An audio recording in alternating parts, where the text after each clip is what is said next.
Alors, il y avait un partenaire privilégié pour nous dans ce projet euh, qui était les personnes en situation de handicap et les familles. Et la personne qui représente ces familles, c'est la Fédération française des associations d'infirmes moteurs cérébraux. Et donc, on avait demandé à son président, Jackie Vagnoni, d'être là avec nous ce soir. Et voilà, les aléas de la vie ont fait qu'il est absent ce soir, mais on pense à lui. Et puis, il a demandé donc à Jean-Claude Ringorge. Jean-Claude Ringorge a deux qualités. D'abord, il est membre du bureau de la FFAIMC et il vient d'être nommé hier, au même titre que Gaël, pour avoir au conseil scientifique de la Fondation deux personnes, un jeune en situation de handicap et un parent pour représenter les familles au sein du conseil scientifique de la Fondation. Voilà, alors moi j'avais envie de demander à Jean-Claude quelle importance est accordée par les familles à la recherche sur la paralysie cérébrale. Je vais faire court parce qu'apparemment on est coupé.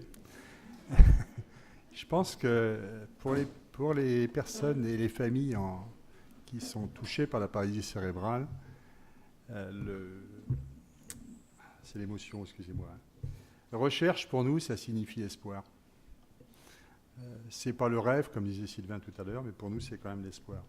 Et l'importance que nous donnons à la recherche, elle tient d'abord à l'amélioration de la qualité de la vie, à l'autonomie, et également à la participation sociale. Et nous espérons que l'enquête espace puisse participer, à travers les recommandations de bonnes pratiques, à améliorer ces conditions. Deux autres volets, mais qu'on développera par la suite, nous tiennent particulièrement à cœur également, c'est la prévention et l'innovation, mais vous l'avez abordé tout à l'heure. Alors, comment est-ce qu'on pourrait obtenir une mobilisation pour la recherche ? Et question vache. Je pense que la première des choses, mais on est là tous les deux sur la scène, c'est que aussi bien la Fédération et la Fondation travaillent de concert à améliorer la communication vis-à-vis des personnes touchées, mais également leur entourage et le grand public.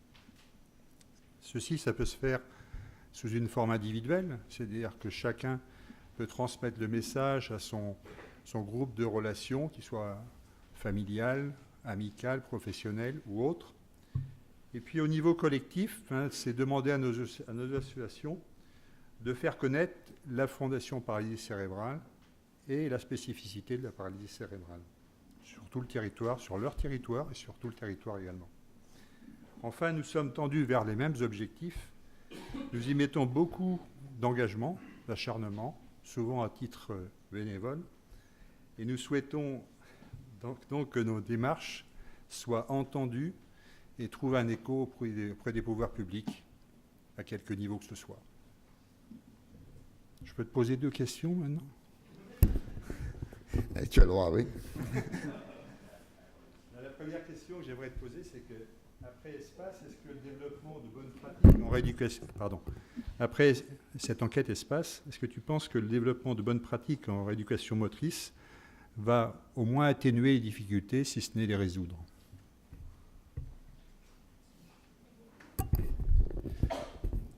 Alors, je pense qu'il est clair pour tout le monde que quand on s'est lancé dans cette démarche, on avait le souci que, au fond, des familles l'ont exprimé très clairement, on a tous des attentes pour nos enfants.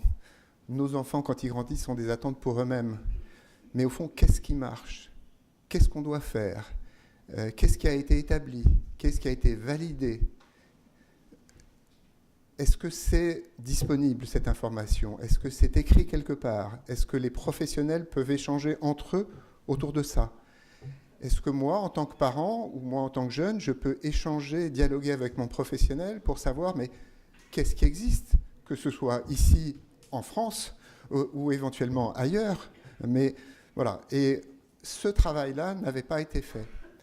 Donc, je pense que c'est effectivement un outil indispensable, mais c'est aussi simplement un préalable. Il faut penser que la paralysie cérébrale, c'est le handicap moteur le plus fréquent de l'enfance.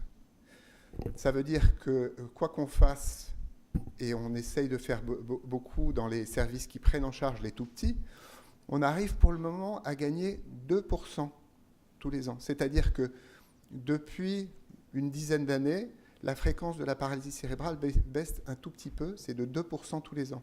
Mais voilà, qu'est-ce qu'il faut faire à tous les étages? Et clairement, la rééducation, c'est un enjeu. Si vous prenez la loi de 2005 sur l'égalité des chances, les droits, la participation des personnes en situation de handicap, vous regardez le texte de cette loi, elle est construite sur 2 volets. Le volet 1 qui est l'accessibilité de la société, le deuxième volet qui est la compensation.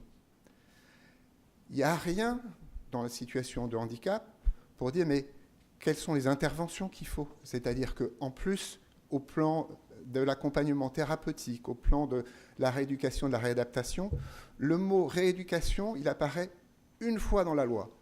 Et il apparaît quand ça? Il apparaît au moment où on parle de l'orientation de quelqu'un dans un établissement qui doit permettre la rééducation. Donc là, il y a beaucoup de choses à rapprocher. Le deuxième aspect que je veux dire sur ces recommandations, c'est essentiel qu'elles existent. Il y a des plans qui ont été mis en place pour un certain nombre de pathologies pour lesquelles il y avait des questions majeures qui se posaient. Et il y a eu un effort formidable qui a été fait pour les maladies rares. Je vais prendre cet exemple. Le plan maladies rares, il prévoit 23 filières de santé pour différentes catégories d'atteintes rares, dont la plupart sont génératrices de handicap. Pour la pathologie la plus fréquente en termes de handicap moteur de l'enfant, il n'y a pas de filière définie, il n'y a pas de programme écrit, et donc ça nous paraissait essentiel qu'il y ait un travail. Vincent a dit toutes les difficultés de recommandation, mais c'était un élément qui nous paraissait essentiel. C'est un point de départ, ce n'est pas forcément un aboutissement. Et puis ça a un gros avantage des recommandations. À quoi ça sert? Ça dit ce qui marche, ça dit ce qui ne marche pas et qui est potentiellement dangereux. Il y a des interventions qui sont proposées, qui sont dangereuses et qu'il ne faut pas faire. Et puis, il y a aussi tout ce qu'on ne sait pas et qui donc nécessite de la recherche et de l'évaluation. Et donc, c'est un formidable générateur d'hypothèses de travail et on espère de mobilisation. Merci Alain. Je te pose ma deuxième question quand même. J'en ai eu 2, alors j'ai droit à 2 aussi. Qu'attendez-vous du grand projet qui vient de nous être magistralement présenté et dans lequel vous investissez ou nous investissons une somme si importante? Alors, forcément, on a beaucoup d'espoir. Mais d'abord, la première chose, c'est on a des espoirs, mais comme tu l'as dit tout à l'heure, pas des rêves. On voudrait quelque chose de solide, on voudrait quelque chose qui soit crédible, qui soit assis sur une méthodologie dans laquelle on peut avoir confiance. Et donc, ce qui est important dans ce projet, c'est qu'effectivement, qu'il porte un espoir, mais qu'il soit organisé dans des conditions qui permettent d'aboutir à des conclusions fiables et solides. Après, qu'est-ce qu'on peut attendre d'autre de ce projet? Sylvain l'a dit très bien, mais il va falloir penser en termes de plan. Pourquoi? Parce que si on se retrouve avec des résultats de cette étude qui montrent que ça marche, que ça a un effet significatif, que ça change le pronostic de nos petits bouts de chou, il va falloir se retrouver à donner ces traitements aux enfants. Donc on a 1500 enfants qui naissent tous les ans, à qui va se poser la question de dire comment est-ce qu'on peut administrer une thérapie qui marche pour laquelle c'est prouvé, où on aura des documents à opposer aux autorités pour dire il faut mettre les moyens, il faut que les universités fassent les formations, il faut que les professionnels se regroupent. Il y a beaucoup d'énergie disponible à l'université. Il faut penser, j'ai posé la question à Vincent Gautron, simplement pour dire qu'est-ce qui s'est passé entre deux. Le dernier, quand on a commencé avec la Fondation, le dernier professeur de rééducation pédiatrique qui avait été nommé, c'était Vincent Gautron, je lui ai demandé l'année, c'était en 95. Alors il y a eu un petit intermède transitoire entre les deux de quelqu'un qui est parti, mais quel est le deuxième qui a été nommé? Le deuxième qui a été nommé, c'était Sylvain Brochard, pardon. Le raccourci entre les deux, c'était Sylvain, Et donc, il y a 20 ou 22 ans entre la nomination de ces donc, il y avait un vide considérable. Donc, oui, on a besoin de recherche. Oui, il faut des plans. Oui, il faut de la rigueur. Et donc, on attend beaucoup de ce projet, mais on attend aussi qu'il y ait une mobilisation forte. Et c'est pour ça qu'il faut qu'on pense aux spécificités de la paralysie cérébrale. Il faut qu'on pense en transversal, tout ce qu'on peut mettre en commun. Vous regardez le rapport Jacob, il y a des choses magnifiques qui sont dites. Il y a des choses magnifiques sur l'accessibilité, sur l'information, sur la formation. On dit des choses importantes sur la prévention. Mais qu'est-ce que c'est que la prévention dans le rapport Jacob? La prévention, c'est la prévention des escarres, d'un côté, et c'est la prévention citoyenne. Donc c'est le petit logo que Sophie Cluzel a d'un côté, elle a celui de la Fondation Paralysie Cérébrale, et puis un autre petit logo d'une autre couleur qui est le cancer du sein. Donc c'est l'accès au dépistage. Mais qu'est-ce que c'est la prévention dans la paralysie cérébrale?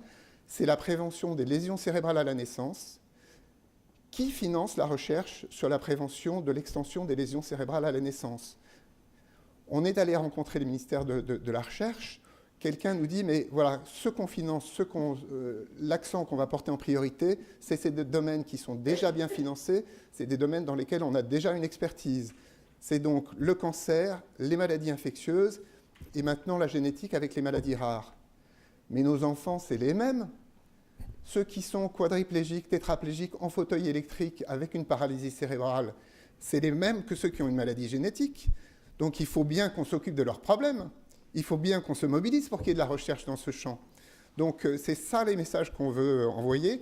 Et la prévention, c'est aussi la prévention tout au long de la vie. Mathieu l'a dit tout à l'heure, ce qui est important, c'est la liberté de choisir sa vie. Ce n'est pas lui qui l'a dit, c'est notre président qui l'a dit. Il faut donner à ces jeunes les moyens de pouvoir choisir leur vie. Et donc, par rapport à ça, ce que l'on vit, c'est que plus vous êtes handicapé, plus on vous surhandicape avec des contraintes et des tas de choses dans le contrôle. Donc voilà, il faut faire fondre les barrières entre le social, le médico-social et le handicap. Il faut de la recherche et il faut une perspective. Et c'est pour ça que nous, on appelle à ce qui est un plan pour travailler sur la paralysie cérébrale. Et on a des forces de proposition pour le faire. Isabelle Deguerre l'a dit tout à l'heure. Ils se sont réunis tout à l'heure pour travailler sur certains sujets. On a les 4 sociétés savantes du handicap de l'enfant qui sont autour de l'enquête espace. On a les associations de familles et on est prêt à en accueillir d'autres. Et nous, on va chercher des moyens et on espère trouver une réponse dans la puissance publique pour se dire oui, c'est une question dont il faut qu'on s'empare. Et voilà, l'année prochaine, on a plein de choses à faire. Il faut une charte, il faut plein de choses, mais on a des perspectives. On est mobilisés pour l'action et merci à tous d'être venus ici. Et donc maintenant, je vais passer la parole aux acteurs de la puissance publique pour vous parler.